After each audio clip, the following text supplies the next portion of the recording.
Hi viewers, அஸ்ஸலாமு அலைக்கும். இன்றைக்கி பாசி பருப்பு குழம்பு எப்படி வைக்கிறது அப்படின்னு சொல்லி பார்க்கலாம். இதை நாங்கள் பருப்பு குழம்பு அப்படின்னு சொல்லுவோம்.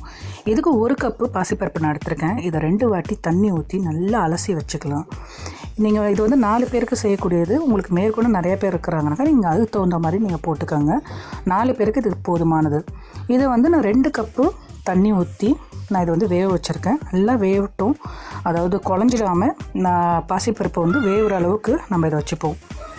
இப்போ இதுக்கு தேவையான காய்கறிகள் எடுத்திருக்கேன். அதாவது ஒரு உருளைக்கிழங்கு அதை பெருசு பெருசாக கட் பண்ணி வச்சுருக்கிறேன். கேரட்டு அதை ரவுண்டாக கட் பண்ணியிருக்கேன்.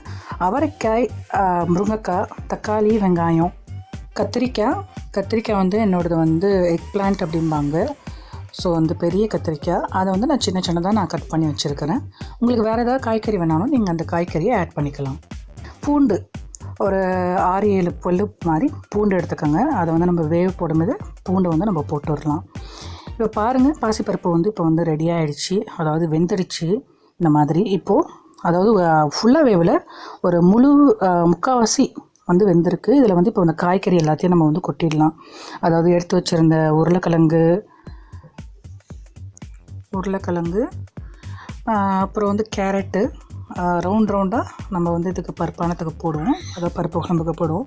அது மாதிரி ரவுண்டாக கட் பண்ணி வச்சுருக்கிறேன். ஒரு 2 கேரட்டு அதை போட்டுக்கலாம். அவரைக்காய் ஒரு 200 கிராம் போல் அவரைக்காய், முருங்கைக்காய் ஒரு முருங்கைக்காய், தக்காளி, இது எல்லாத்தையும் நான் பருப்பில் போட்டுட்டு இதை இன்னும் ஒரு கப்பு, ஏன்னா பருப்பு நல்லா வத்திருக்கு எனக்கு, 1 கப்பு மாதிரி தண்ணி ஊற்றிக்கிறேன். தண்ணி ஊற்றி அதை வேக வச்சுக்கலாம். வேக வைக்கிறதுக்கு மேலே நம்ம என்ன பண்ணுறோம், ஒரு 1/2 டீஸ்பூன் மாதிரி மஞ்சத்தூளும் 1 டீஸ்பூன் அளவுக்கு ஜீரகத்தூள் போட்டிருக்கேன். ஜீரகத்தூள் தான் இதுக்கு உண்டான ஸ்மெல்லே தரும்.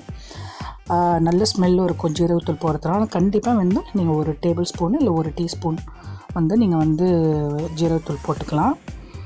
போட்டுக்கிட்டு தேவையான அளவு உப்பு போட்டு இதை மூடி வச்சிடலாம். ஒரு 2-3 வாட்டி கொதி வரட்டும். இது முக்கால்வாசி வெந்துருச்சு. முக்கால்வாசி வேகும்போது நான் இதில் கத்திரிக்காயை போட்டுடுறேன். கத்திரிக்காயை போட்டு வேக வச்சிடலாம். ஏன்னா கத்திரிக்காய் முன்னாடியே போட்டோம்னா குழஞ்சி போயிடும். அதனால் கடைசியாக நான் கத்திரிக்காயை போட்டு இன்னும் ஒரு கொதி வரட்டும், மூடி போட்டு இப்போ மூடி வச்சிடலாம். தாளிக்கிறதுக்கு நான் கறிவிடம் 2 டேபிள் ஸ்பூன், கருவேப்பிலை, மிளகாத்தூள் அண்டு வெங்காயம் எடுத்திருக்கேன். இப்போ ஒரு எண்ணெய் சட்டி வச்சுக்கலாம். வச்சுட்டு ஒரு 2 டேபிள் ஸ்பூன் மாதிரி எண்ணெய் விட்டுக்கலாம். எண்ணெய் விட்டுட்டு எண்ணெய் சூடாகட்டும். எண்ணெய் சூடாகும் போது நம்ம கருவிடத்தை போட்டுடலாம். கருவிடம் நமக்கு கருகிடக்கூடாது. கருகுச்சுனாக்கா டேஸ்ட்டே மாறி போயிடும். ஸோ கருகிறதுக்கு முன்னாடியே நம்ம நல்லா ஒரு சிம்மில் வச்சுட்டு வதக்கி விடலாம். அதுலேயே கருவிடம் பொரியும் போது நம்ம கருவேப்பிலை போட்டுடலாம். கருவிடம் இல்லாதவங்க நீங்கள் ஜீரகம், வெந்தயம், கடுகு போட்டு தாளிச்சிக்கலாம். இப்போது கருவிடமும் கருவேப்பிலையும் இது பண்ணதுக்கப்புறமா வெங்காயம் போட்டுடலாம். வெங்காயம் வதங்கிடுச்சு. அப்புறமா நான் 1 டேபிள் ஸ்பூன் மிளகாத்தூள் போட்டிருக்கேன். உங்களுக்கு வேணுங்கிற அளவுக்கு நீங்கள் மிளகாத்தூள் காரம் போட்டுக்கலாம். எனக்கு 1 டேபிள் ஸ்பூன் போதுமானது. நான் போட்டுட்டு இது ரெடி ஆகிடுச்சு. இப்போ இதை எடுத்து குழம்புல ஊற்றிடலாம். பாருங்கள், இவ்வளோ கலர்ஃபுல்லாக பியூட்டிஃபுல்லாக இருக்குது பார்க்குறதுக்கு. ஸ்மெல் எனக்கு இங்கே தூக்குது. ஸோ அருமையான பருப்பு குழம்பு ரெடி ஆகிடுச்சு. பருப்பானம் இது கண்டிப்பாக ட்ரை பண்ணுங்கள். எப்படி இருந்ததுன்னு சொல்லுங்கள். லைக் பண்ணுங்கள், ஷேர் பண்ணுங்கள், சப்ஸ்கிரைப் பண்ணுங்கள். தேங்க்ஸ் ஃபார் வாட்சிங். அஸ்ஸலாமு அலைக்கும்.